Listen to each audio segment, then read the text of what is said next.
नमस्कार विद्यार्थी मित्रांनो, आज आपण या मायक्रोमीटर या मेजरिंग इन्स्ट्रुमेंट संदर्भातले माहिती त्याचे पार्ट पाहणार आहोत। तर या इन्स्ट्रुमेंटचं नाव आहे मायक्रोमीटर। तर या मायक्रोमीटरच्या सहाय्याने मेट्रिक पद्धतीमध्ये 0.01 mm आणि इंचामध्ये 0.001 इंच इतक्या अचूकतेमध्ये जॉबची लांबी, रुंदी, जाडी याचं मापन करता येतं, म्हणून याला आउटसाइड मायक्रोमीटर असं म्हटलं जातं। याचे पार्ट्स आपण पाहणार आहोत। तर हा सी आकाराचा फ्रेम, त्याच्यानंतर या पार्टला अॅनव्हिल बोललं जातं, याला स्पिंडल बोललं जातं।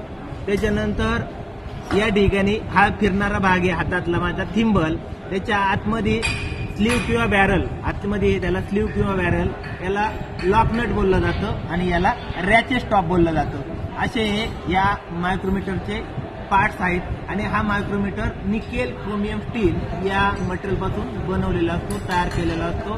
याचा उपयोग जॉबची लांबी, रुंदी, जाडी मोजण्याकरता याचा उपयोग होतो। या दोन भागामध्ये तो जॉब पकडून जॉबचं मापन घेतलं जातं। तर असा हा मायक्रोमीटर, हा 0.25 आहे आणि हा 25-50चा मायक्रोमीटर आहे। धन्यवाद।